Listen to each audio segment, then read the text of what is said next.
Fuck.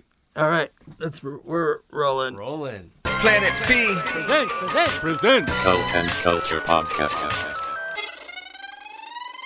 Welcome to episode 59 of the Cult and Culture Podcast. I'm Justin Pearson. And I'm Luke Henshaw. This will be the last installment of our Oak Cliff Film Festival series, which would be the 5th installment of it, with writer-director Brandon Daley. So, man, it sucks because the film isn't out yet that we mainly are trying to cover.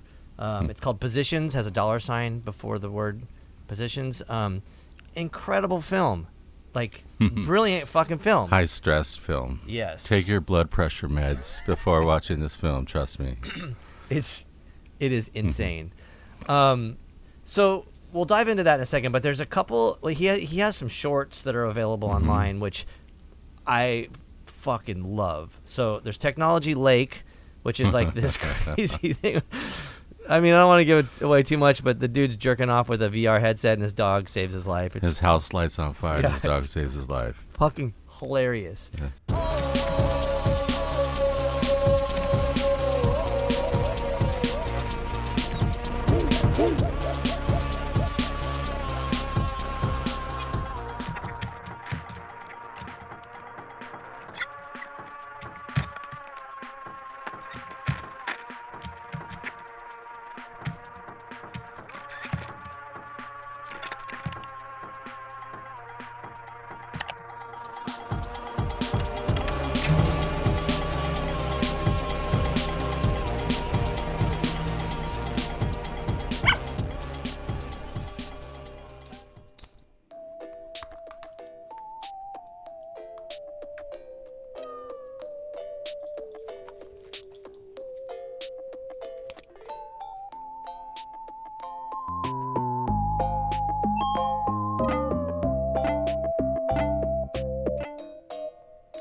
There's another one called Shavasana, which is also insane. We're both yoga dorks, so like it kind of hit home, sort of. Hey, what's up, YouTube?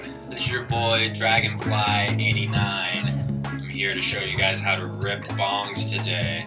Just in case you ever need to know, this is Saber. This is my bong.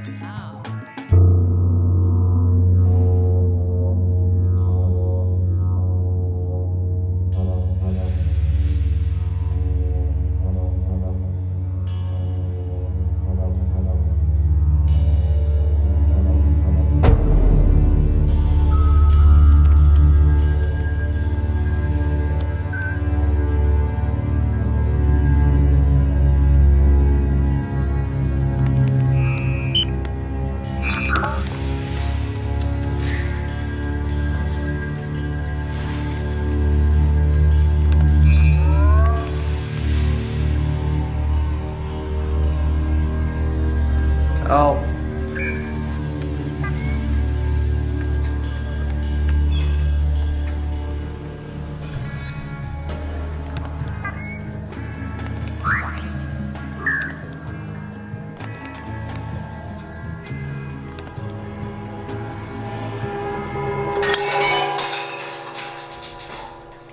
Anyhow, those both are online, so you should check those out. But when Positions comes out, do yourself a favor and see the film because it's really fucking good. Yep.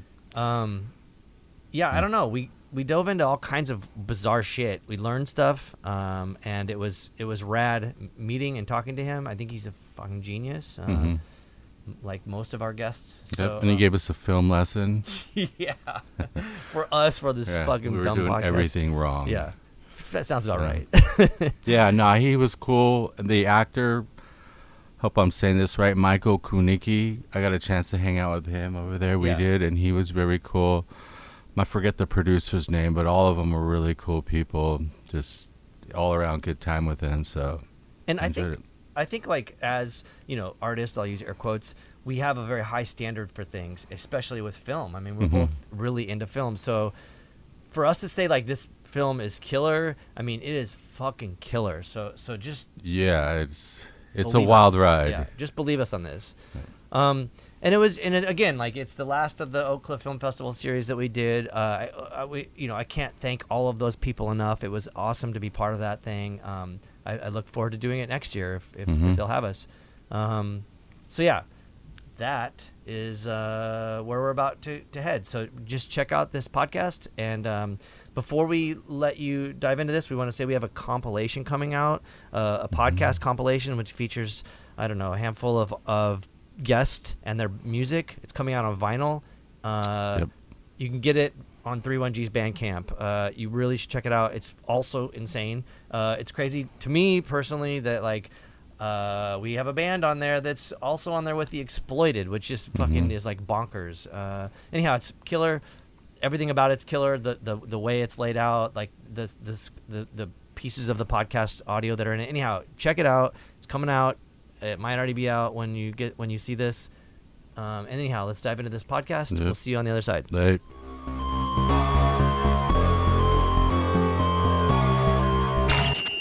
My name is Brandon Daley. I'm a writer-director based out of Chicago. I'm originally from Salina, Kansas. I make kind of crazy off-the-wall comedy stuff. So if you're a fan of like kind of classic 90s comedies, that's kind of what I'm going for, but I'm always trying to kind of pile on other stuff in it. So this particular movie is called Positions. It's $ Positions, and it's a movie about a guy who's a blue-collar worker in like kind of rural middle America. Like for me, it's Kansas, and he gets addicted to gambling on cryptocurrency, and he keeps losing all of his family's money on crypto over and over again. And he's trying to take care of his Down syndrome brother, and his dad's an alcoholic. And, so it's all these kinds of like things that you would have in kind of an intense drama, but then we approach it like you would a kind of slapsticky 90s comedy. So very off the wall shit, it's kind of like Uncut Gems, but with like piss jokes in it, So really piss jokes. So yeah, a lot of good piss jokes. So it's Uncut Gems, but like I really thought your film was great because someone had mentioned that like, oh, it's similar about vibe, but so I was like, huh, and that was a good movie. But when I saw yours, I was like, fuck, because when I saw your film, there was like so many moments where I was like, I can relate to that, where like I know someone that's just like that, and then for sure. Like, I mean, ultimately, it's like an addiction movie, so it's just like about and I think it's about genetic addiction, and the way that addiction kind of goes through these families, especially in kind of like small towns throughout the Midwest where, your uncle has one addiction, your mom has one, your dad has one, you have one, and they're all different. They're not exactly the same, but probably a lot of drugs and alcohol. Gambling is huge, and I just think it comes down to having like an itch you can't scratch, and you're trying to scratch this thing with something. And that's just kind of what the core of the movie is about, me thinking about just my own upbringing in Kansas, my own kind of shortcomings with addictions, and then just, my family's. And it's really just an ode to my family, It's like, so where are you in the film? I would say I am everywhere in the film. I'm all over that thing, It's like the movie, I originally had written it, I got really into crypto trading in 2020 and 2021 and like day trading stocks and stuff. Yeah. So it's like to give you the full spiel, I put like $5,000 into GameStop really early. And because I was all over Wall Street Bets, before it was kind of what it is now. And I rode the whole GameStop wave, and it was just so awesome. It's like I ended up winning $25,000. And so took the 25K and I put that into crypto, and I think I put a little bit in at first, and I put like 5,000 in, and then I got it up to 10,000. I was like, oh, this is easy. I'm just going to put the full thing in.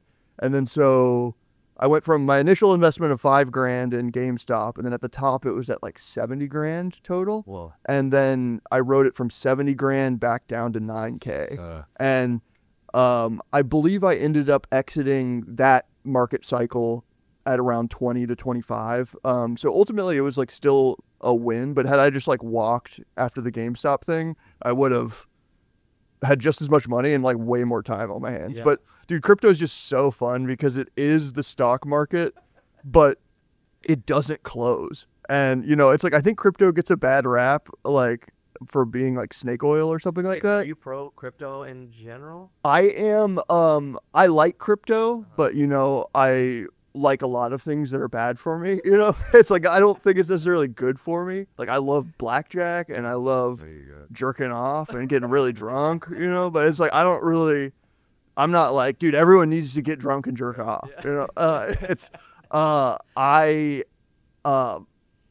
I like crypto, and I'm like, I would say I am pro crypto, but I just think at this point in time, the people who are still in it understand like the implications. You know, I think it was way different in 2020 and 2021 where people are being promised these like kind of like it's going to be the new tech or something like blockchain will save everything. Now it just feels like people gambling against each other on the internet with like on internet memes. And I'm like, yeah, if you want to do that, that's chill to me. It's like not, I get iffy on the actual use cases of it. I haven't really seen an application of blockchain. Like I know there's promises of it down the road and everybody's speculating on it, but just in contemporary society, I haven't really seen an application that really sells the need for blockchain. But I do, you know, I believe that we could have that down the road. I just don't think we see that right now. So I'm not pro or anti-crypto. I feel complicated about it. Of course. But this movie, I do love people who like crypto, and I view this movie as degenerate representation a little bit.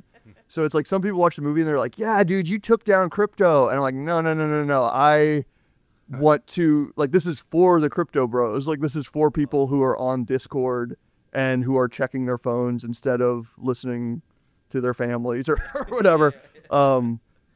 Yeah, so I guess that's my spiel about it and why I wanted to make it. And so, and then like simultaneously to all that happening, I always had wanted to make a movie about growing up in Kansas and just about my family. I was like, why don't I merge these two ideas together and just do them both simultaneously? So yeah, there was like a time in 2021 when my Uncle Danny had died of COVID and my mom was mourning him all the time. Like she would call me on the phone crying all the time because her little brother had died. And I'm like on my phone, like gambling on, you know, like I'm just like realizing like I'm just like such a degenerate dude. Like this is bad. And so that stuff's all in the movie, you know, that's a lot of people probably don't reach that. Like they don't see that in themselves, right? I mean, I'm assuming in terms of like you were saying, like I was the degenerate. I was like doing this thing. Like most people probably just like that never registered, you know. And they yeah, I mean, I just think I recognize that in myself with like a lot of facets of life, and it's like both my superpower and my like weakness. Like it's like the reason I was able to get a full feature film together was the same reason that I couldn't stop like gambling crypto or whatever, or it's like you have too many beers or something, you know, like. It just feels like it's the same thing, and you just have to learn kind of how to harness it for good. But well, I think maybe all elements of artists are kind of fucked up in their own way. Yeah, and people that I know that are like that were addicts or that are sober now, their new drug is music or something. So maybe. Yeah, yeah. Like I don't because you went and did it. Yes. You know? So you're like, I'm gonna fucking just do this film. Or, for sure. Yeah. For sure. Yeah, I just view myself as I could potentially get lost in a lot of stuff, and you just got to make sure it's the good stuff and not the bad stuff. I mean, I think if you and maybe this is like naive to say, but like if you have an addictive personality and your thing is creating a film or an album or whatever, and you fuck up in the sense that like it's not successful, at least you did something instead of just like I went and like blew it on heroin. Oh, or sure. Like, maybe I blew it on crypto and whatever, you know. For sure. Yeah, they're 100%. It's like a very healthy outlet. Yeah. It's like art is cool, but you know, but yeah, making a movie's hard. It's probably like just as bad for you as you know, drinking beers and stuff every night. I don't know. It's like you do mess up. Yeah, it's hard. Well, I think maybe making music might. I guess to me, I think like fuck that. I don't know how I could make a movie. You know, because of like there's all these different elements that I don't consider, like even how this podcast is set up. You were saying how the filming is well, I don't know. I was telling him how he's breaking the 180 rule by having, but yeah, no. Anyway, that'll be for the heads. They'll know what I'm talking. No. Yeah. There's one line in the film, and fuck, I'm gonna probably mess it up. Oh, good. Yeah. What is he was like? One of the characters is saying like. The cousin. Yeah, but he's saying like crypto is for the billionaires or the rich people. Oh yeah. Like, can you, because that was like, oh fuck. Yeah, the line I believe is he's like, dude, cryptocurrency's a scam, dude. Yeah. And this is his cousin who just got out of jail and is trying to stay clean off of heroin. And so he's living a much different life than our lead actor. And he's like, dude, cryptocurrency's a total fucking scam.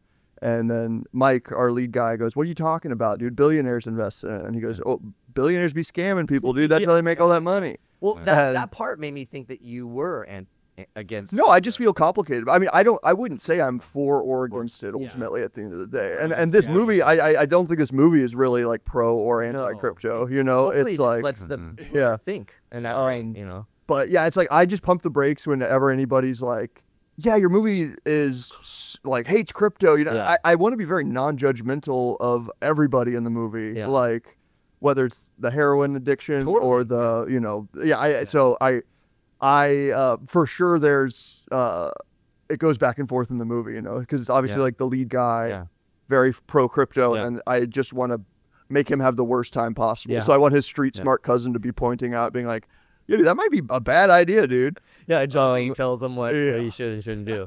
It was like, but yeah. So, god damn, there's so many little. I don't want to give too much of the film. Let's get it away. I don't care. I don't know. Yeah. So We'll have a link after the podcast. Yes. Before. Hell yeah. I mean, this podcast will come out, well before the film, but I hope it sticks and people watch the film based on this conversation. Because I'm speaking for myself here. Like I'm very critical and I don't like a lot of stuff. And I thought the film was brilliant. I appreciate it, and man. in so many levels. And it was like very eye opening. And I was also like, I can relate to that person or I can understand that situation. Yeah. And it was just really informative to kind of see it in my face, For sure. coming back at me. Yeah, I mean, the other thing I really am proud about the movie with is like, we're having this whole conversation has been about like, what's your experience with crypto? Is crypto good or bad? But really, like the movie, like what I like about it is like people roll their eyes and you're like, yo, I made a crypto movie, and then they watch it and they're like, oh, that was actually cool. Like, because I think people that don't like crypto like really don't like it. They don't want to hear about it, But I would those say people it's not a crypto movie. for sure. Yeah, I guess that's my point. It's like I think the movie's just enjoyable. Yeah. Despite being about a topic that people may not like, I think with your writing and even with the acting and stuff, I loved and hated the characters. Yeah.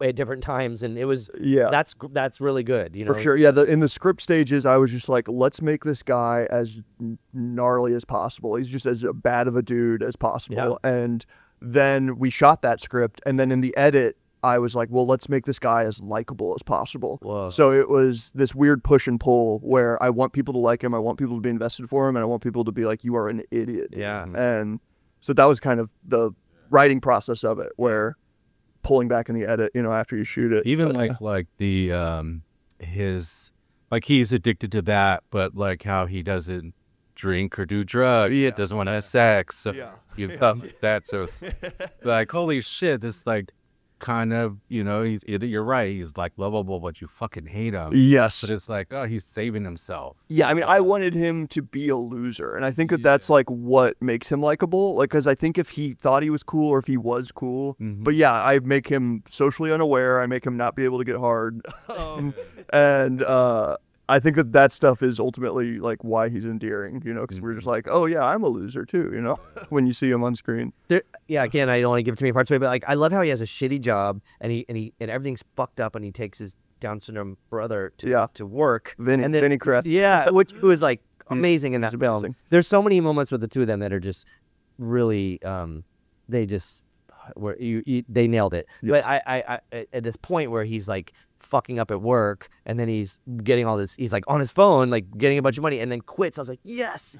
But I knew for a fucking fact that he'd lose that shit, You're like you want to be, because it was so triumphant. The scene, there's a scene afterwards where they're like, he's celebrating with his coworkers and like brought them all food and stuff. Like every working class poor person wants to do that, like I think about it all the time. If we win this fucking lottery ticket, I'm going to buy everyone the blah, blah, blah. It's like, that's not going to happen. Yeah, I just wanted to do it after you win like $12,000. Was that the amount that he won when he quit? Was that I think it was Big 25 when, oh, the amount. No, I guess subconsciously maybe it was, but Yeah. it was, because that was the amount I was talking about. But, to me, the dollar values are just like exactly where I think they should be, where I still think it's maybe logical that you would quit your job, but it's also like the audience is like, oh, that's not enough money to quit your job, you know? Yeah. So yeah, I was very careful with kind of like what the numbers were at during each part of the movie to be like, I want it to be believable. Because crypto does do that. You do go to sleep and you wake up with $25,000 more dollars. You know, it's just like insane. Or like it'll just suddenly spike up because of a tweet or something like that. And that's the fun part about it, you know. But that's also why you're always checking your phone. The word "fun" just doesn't come into my. Honest fun, dude. Yeah, it's awesome. I don't know. I mean, I guess because there is like, yeah, if you kind of go into it being like whatever, like that $5,000 or whatever, like you're not attached to it and it gets higher or lower. But the people, yeah, I guess the addiction part is still grating on your psyche. For sure. I mean, I just think during 2020 and 2021, I just, it's lockdown. You're just staring at your screen all day. And then I have this other activity that makes me always like want to stare at my screen. You know, that's why I really felt it. I was just like, God, I'm like dreaming in Internet Explorer or whatever. It's like I haven't been outside in so long. And so I think that's why it was really weighing on me at the time, because I was like, plus it's just you're on your phone instead of talking to your girlfriend or, being a human. Praying. Yeah.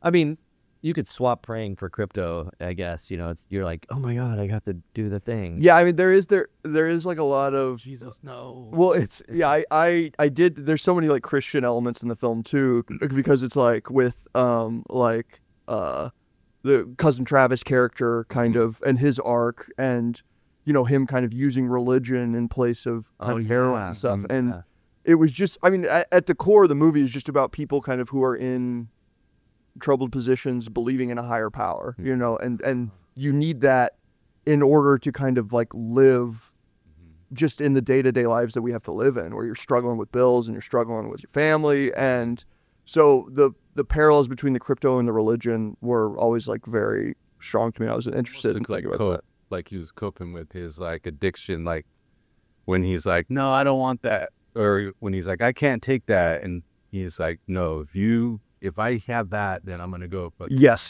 for sure. So he's just like coping with that. Yes. Yeah. And I felt for Travis, the heroin addict, so much, where they pull up in the car and he's like, I can't get out and go in that house. I was fuck, I know what's gonna happen. It's a brutal scene. Yeah. That's really the exact way to say it. Yeah, it's brutal. God damn it. Man, that house was so fucking filled. Like you could, the house was tough to shoot too. It was just looking at it. It was kind of gross. Yeah. So it sucks because I wish we could I wish people could watch this and go see the film. But you did a bunch of shorts, you were saying? Yeah, I have shorts available online. I made one called Technology Lake, which is about a guy who is masturbating with a VR headset on, and his house burns down while he's masturbating. His dog saves him from the fire. Whoa! And so it's like a kind of like an R-rated Air Bud kind of thing.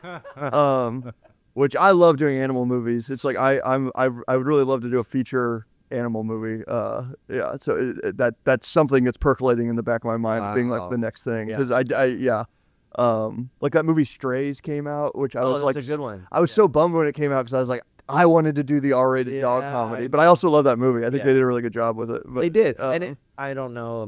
I don't film movies, but you think it would be like, let's just film the dogs and then just add dialogue, and like, but it was brilliant to give them personalities, because I think, as a pet person, my dog has a voice in my head, and he would be like, what's up, dude? Or whatever, Yeah, for sure. Yeah. The house is on fire. Yeah. But jerking off. That sounds incredible. That one's great. And then I have one called Savasana, which we did in 2016. It stars Paul Gordon, and then Sarah Sherman from Saturday Night Live is in it. Whoa. And she was not in Saturday Night Live at that time. But it's about a guy who gets sexually assaulted in his yoga class. And it's like another dark comedy. So yeah, I like these comedies that are like, on paper, that's like not funny. Yeah. And then you make it funny. Where can people see those? Because I need to watch both of those. Technology Lake is available on YouTube on Dust. That's like a short film platform. Okay. And then Savasana is on my Vimeo page. Okay. So yeah. Fucking both of those sound amazing. They're fun. I made those, and then I used those to kind of prove that I was competent and raise funds for this film, and this is my first feature. Yeah. So, but I'm excited to do another one. I'm ready to get my heart broken. Ready to get beat up. You have something in mind? I have some ideas that I am wanting to write. Yeah. I have not. I'm taking like a month or two off, and then I'm going to dive in. Yeah, but I do have some stuff that I'm excited to dive into. Yeah. Fuck. I can't wait. Oh man. So what was I gonna say about I want to talk about the crypto thing another minute. Because, yeah, let's do it. And I don't want to make it personal, but there's a person that I'm in a huge disagreement with. That's a billionaire, and he's a crypto dude, and he won't give me a record that he owns the rights to that I did. Oh wow, yeah. He recently did this thing where he partnered up with the Trump sons, and like there's this new crypto thing that he's doing, and I was like, so when in the scene that I said I like where he talks about the billionaires, it really resonated because I was like, why do all those people that already have billions of dollars need to keep like pulling this shit? But then I'm tripping out because like now like I listen to NPR a lot and Democracy Now! And stuff, and they're constantly talking about this like shift in U.S. currency and how like there's like the new Trump coin bullshit and so I'm wondering if like it seems like the dollar's fucked. It always seems like everything's fucked, I guess, but like I wonder if crypto is gonna like elevate because it's had its like ups and downs. Yeah, I mean, I feel like it's being embraced. I do think Bitcoin is like here to stay. And I think that there are all these new offshoots which are get rich quick schemes for people who are probably already rich in a lot of ways. But I think that like, which comes to the regular capitalism anyhow, like for sure. But also that stuff's fun. It's like it's fun for like people who invest in those coins to maybe make money. But then there's like people like the main character in the film who just fucking loses everything. Like his dad's house. Yeah, but that's like on him a little bit. Yeah, but maybe because he's essentially an addict, like, for sure. It's like getting mad at a billionaire for opening a casino. I think it's like is that immoral? Like to build these gigantic casinos? Like my dad always says this about casinos. He's like, you're mad at the billionaire because they're just gonna fuck over all these people. But I'm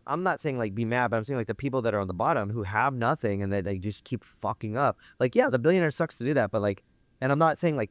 Well, I'm saying like kind of fuck the billionaires. I don't think I would advise the people on the bottom to be buying these speculative cryptocurrencies unless you're like able to lose that money. You would be advised. I would not be advised. Oh yeah, I would be against that. Yeah. No one's like trying to do that. It's not like saying like, hey, don't start smoking, kids. Yes. Soundtrack. There's a band playing. Yeah. Octopus Project. Yeah. We'll have to deal with this and hopefully post. They'll figure it out. Yeah. Yeah. This is cool. Can I grab another beer? Yeah, grab all of them. I'm gonna make a joke. Hey, shut the fuck up down there. Take that last one. You can hand me a Heineken if you can. Yeah. Gosh.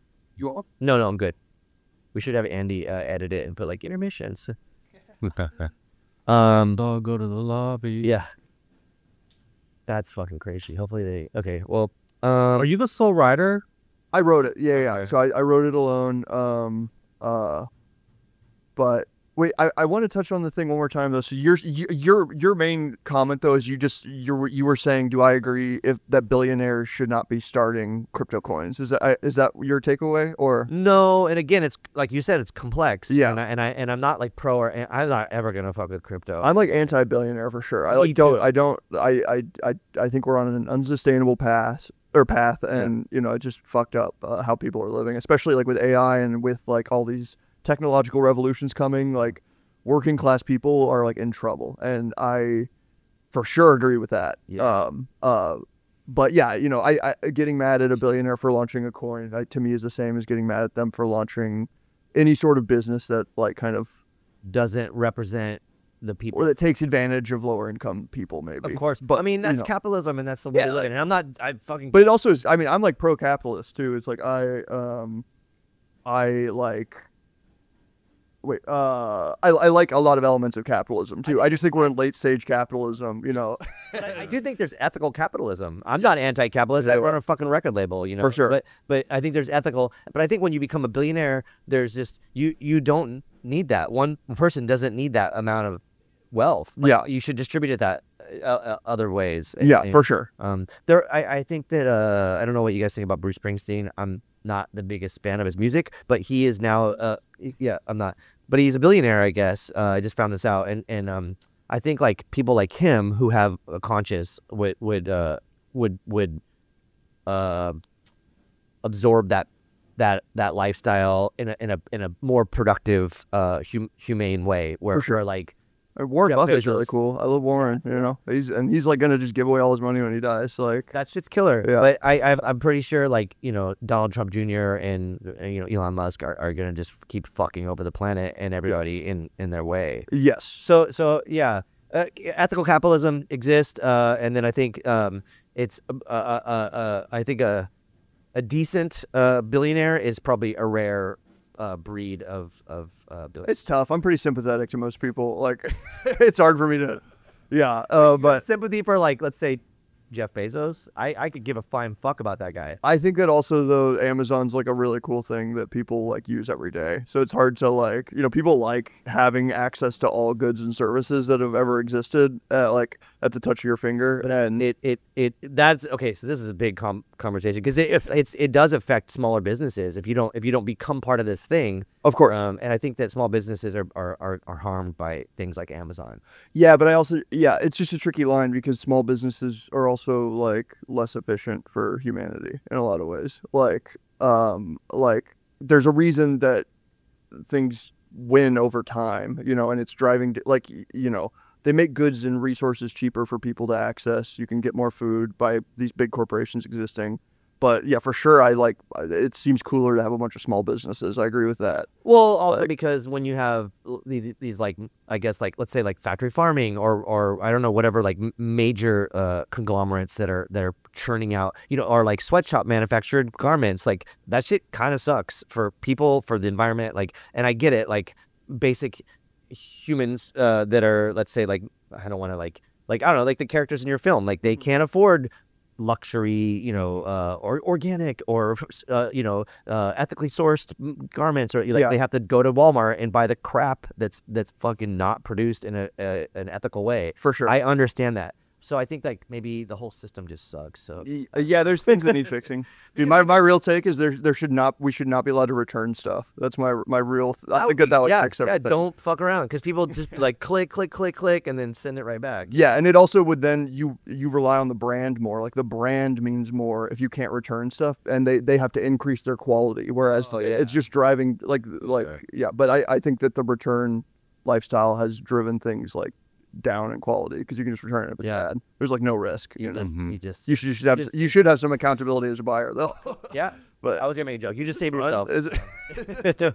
What the fuck, man? We have a problem here. I think we just went on like a wormhole with. Yeah, I feel terrible. No one wants to listen to us talk about billionaires. Well, I mean, the film does touch upon for sure that stuff like classism, and then like that. I think that was like very focal point in the film. Yeah.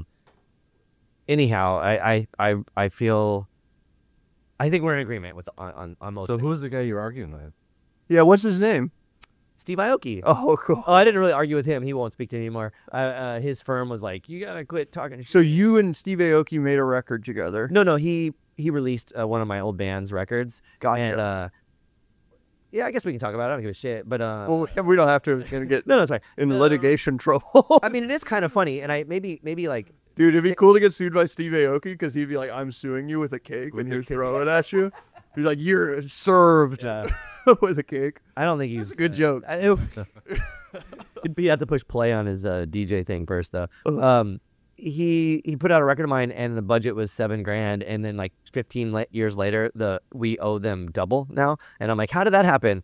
And there was like one of the songs sold like 2 million copies in before streaming. So that's kind of like a wild thing, and the accounting was just fucked, and so there's been a lot of back and forth, and my label just re-released a different version of the record and just said like fuck it, and now the Dim Mak firm is like, hey, pump the brakes here, you gotta, and right now we're already doing it, and they're like, okay, here's a new contract, don't talk shit about Dim Mak and Steve, and I'm like, it's gonna happen, like the guy's a douche, and like it sucks for us, like we don't have that ability, so yeah, it's tough.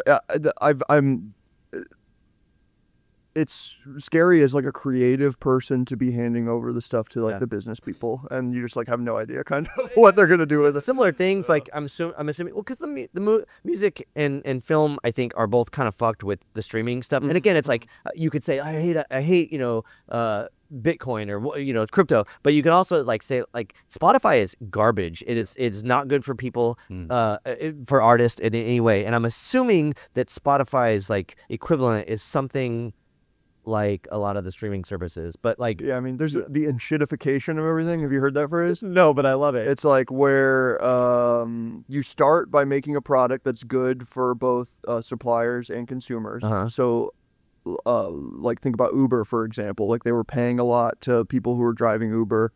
Customers were getting it cheaper, and it was good for everybody.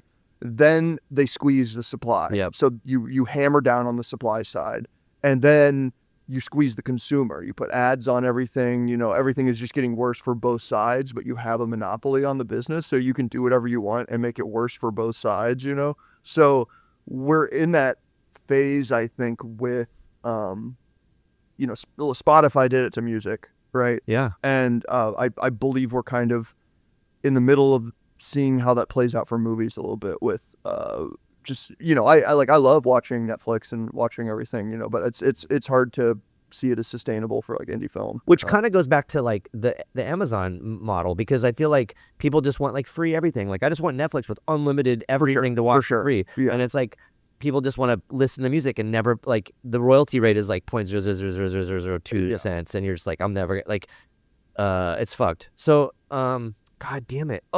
So back to the Steve Aoki thing now. Sorry. No, it's fine, because it's not that important to talk about him. But in context to everything, it's crazy because when the label firm was like, you gotta fucking chill out and like quit talking shit, and I was like, yo, I don't know what you're talking about, but check this out. Steve's here hanging out with the Trump kids, like doing this other bullshit crypto thing, and I was like, you're gonna have to like do damage control on that, because that's kind of like a fucked up move, like a PR move on your guys' end, and they I don't know what happened, but I think there was concern, and so that's why like now I'm just like, because that's why. So I'm not anti-crypto, but I am anti-Trump administration, and I am anti these fucking billionaires getting together and pulling off bullshit. And it's weird to me that like someone that I am somewhat relatable or related to, Steve Aoki, is now in a fucking photo op next to Donald Trump Jr. That's jarring to me. Yeah. And I don't know if you're a Trump fan, but like fuck that guy. Yeah. So I'm not gonna back down on that one for sure. Okay.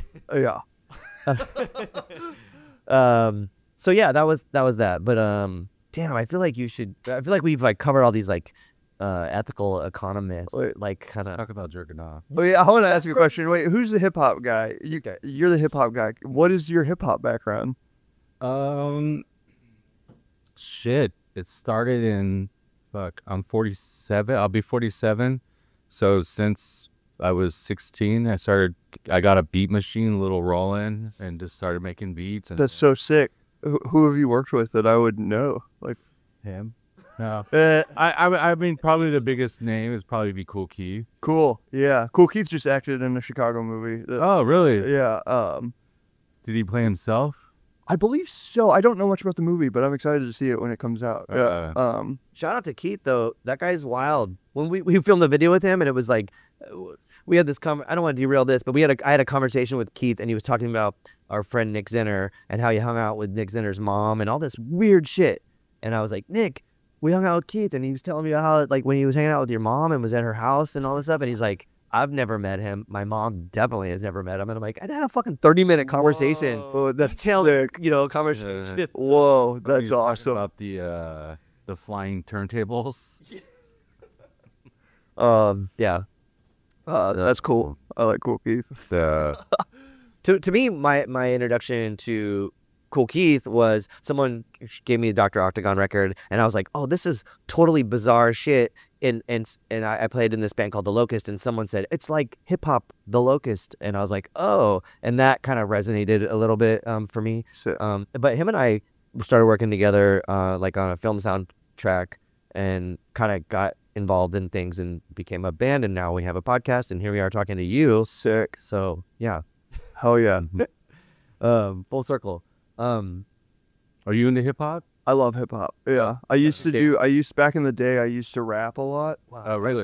I'd go to freestyle battles in Chicago. Yeah. You spit out something right now? I don't think I promised myself I'm not going to do that Anymore? But but yeah, like 10 years ago, there's this place called Subterranean in Chicago where you go and you freestyle on stage until the audience boos you off stage. And I would go do that every Tuesday. That was so fucking fun. And then there were a few like true like battles I did where it's like Eminem, 8 Mile. Yeah, it's not like that. Yeah. It more felt like people who had watched 8 Mile were like, we're gonna try to put one of those on, you know. But just at like random bars in Chicago. But yeah, I miss those days. But you know, I sound insufferable. A guy who used to do freestyle rap is now making cryptocurrency movies. But Did you ever record any hip hop? for sure. Really? Yeah, back in Is the that day. on Spotify? It is available. Yeah, I don't really want to lead people to that stuff. Everyone's gonna figure it out anyhow.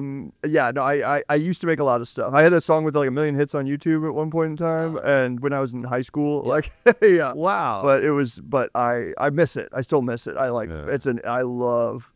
That's how when we started, we had like ciphers every Thursday night. Yes. So every Thursday night for fucking years, that's where we were at. My rule now is I will rap if other people are rapping, but I won't do it. I'll do it in my head. Yeah. Like when I'm making a beat, even if it's like Planet B, I'll like freestyle in my head. Yeah. I went back to a bunch of my old tapes of the recording of the ciphers and all that, and when I hear I'm like, that's the thing with any of it. I'm sure. I mean, I feel like that with movies, and I'm sure you feel like that with your music too. Where you like 10 years ago, whatever I was making, I'm like, oh, I do not want anybody to listen to that.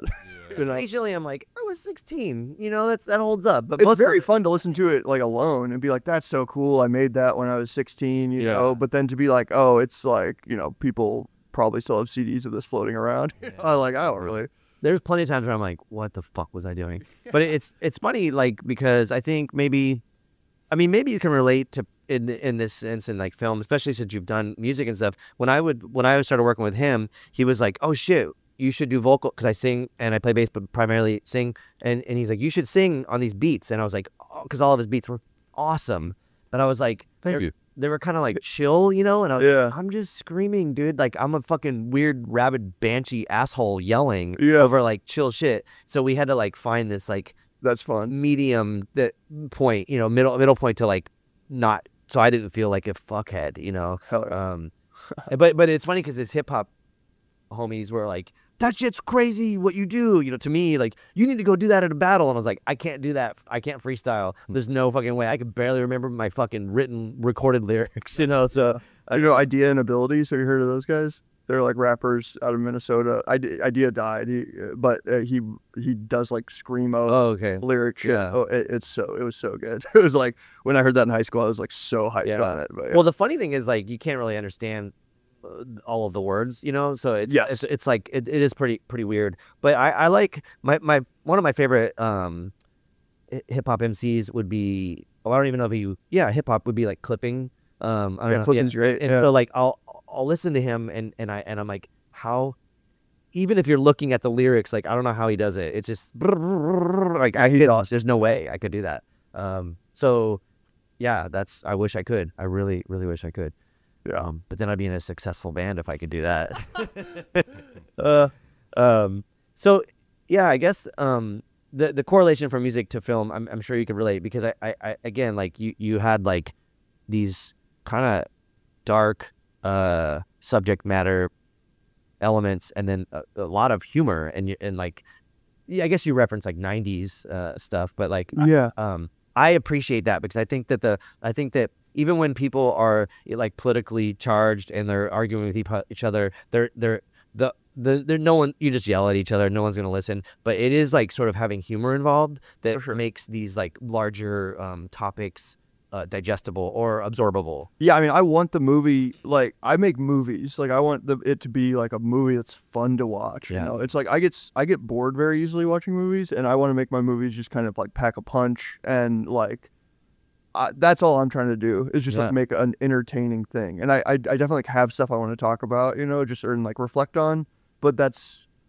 all in support of the jokes, and it's all in support of just entertainment, you know. And it's a ride for sure. Yeah. So yeah, I know some people will not like the film, and I know some people are really gonna like it. But I think that both people will not be bored watching the movie.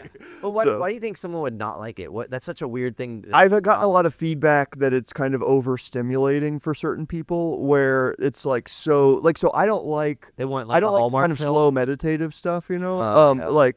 And it's just like my attention span's just not there. Totally. And then this movie I pushed in the opposite direction, where there's 30 layers of people yelling over each other and sound and dogs barking, and it's like especially the dinner scene. Oh my god, and they're so kid. Yeah. So that stuff in particular, I love that. I love feeling panic attacks in a movie, but like I think that not everybody likes that feeling. No. And so people, you know. I felt jacked up, but I like that. But I thought about it too, because it's interesting. My mom likes terrible movies, and she likes Lifetime. Like all that bullshit, like fucking Kevin Costner or whatever. Or was that whatever? I don't know, whoever, Robert. I don't know. When I watched the film, I was thinking like, I wonder if my mom would like what she would think about this, you know? And because it does have some Lifetime movie qualities to it. No, I mean it does. It's like a you know.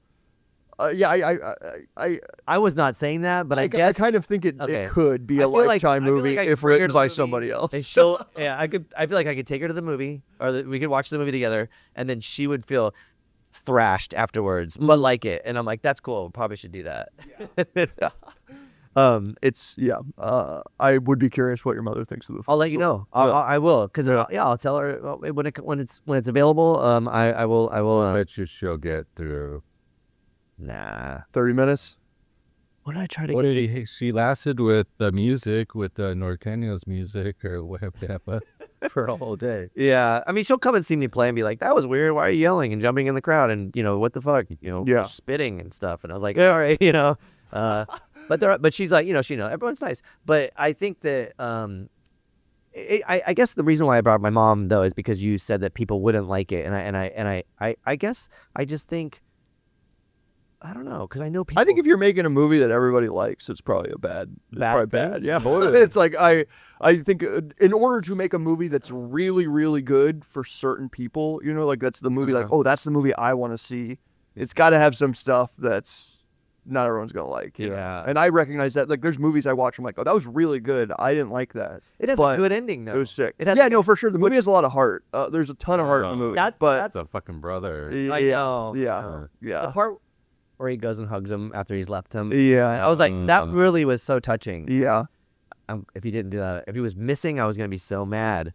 So you made it like good in that sense, where like I feel like if I was making it, the brother would have like died or, you know, something, or gone missing. And I want you to not trust the movie enough where you think it might go there. Yeah. You know, it's like we're walking that line where you're like, I think the movie might go there, you know. Yeah. And that's with all of these things, you know, it's setting it up, and it's not just to have a sense of tension and unease inside of you, like while you're watching it. You're like, I don't know if this movie's gonna be mean or not. Yeah. You know, you nailed it. Every scene I was like, holy fuck. And then we got through that, and then there's another one where you're like, oh, again, you know. Like, so you definitely nailed it. Okay, so I think we should wrap it up. Yeah, let's do it. When does the film come out? I think most likely, so we're talking to a few distributors right now, and we're finalizing what our distribution plan is right now, but I'm guessing, so we're playing the Fantasia Film Festival next month, which I believe that's announced. I believe that will be announced prior to this, but and then we're gonna try to do festivals throughout the rest of this year, and then so probably like maybe January to March of next year it'll be. It takes so long. It takes way too long. Oh, yeah. Yeah. I'll meet it. Yeah. No, my people are like, well, why you finished the movie? Like, why can't we watch the movie? I'm like, no, you can't watch it. You got to watch it in the theater, you know. But I do think we're going to do a small theatrical run, which will be fun, and that we're going to, play some more fun festivals, and I can meet more cool people like you guys. I am so glad we got to meet you. I'm so glad that we got to see your film. Like, you're awesome. Thank you guys. You guys are awesome. I can't wait to check out your shorts, and I look forward to your future stuff too, because I appreciate it. If it's even like a fraction of as good as this film, it's gonna be awesome. Oh, thank you guys. Yeah, it means a lot. The nicest thing you can do for me is like my movie. So I'm glad. Incredible. I sense that you guys genuinely are excited about it, which is thank you guys. Yeah. You're rad. Thank you so much. Hell yeah. Cool. Thanks for having me, guys. Welcome back. Welcome back. We hope you enjoyed that podcast. We did. Again, you gotta try to check out Positions when it comes out, or any of his films. So yeah, there was that. Shout out to Oak Cliff Film Festival again. We also like to welcome one of our new sponsors, 3110 Printing, which are the screen printers of San Diego. The like, I don't know, righteous punk dudes that are doing awesome screen printing. They're hooking us up all the time. Colin's all right. They're also screen printing the bonus 7-inch that's part of our compilation that's coming out. So anyhow, we'd like to welcome them to the podcast as sponsors. And if you need screen printing stuff, hit those guys up. Google it. You'll figure it out. But we appreciate you. We appreciate all our sponsors, everybody for helping out on this. You, the viewer, the listener. I don't know. We hope to see you on the next episode. It's we're stacking them up. The next one's wild. So yeah, get ready, and we'll see you then. Thank you very much. Late.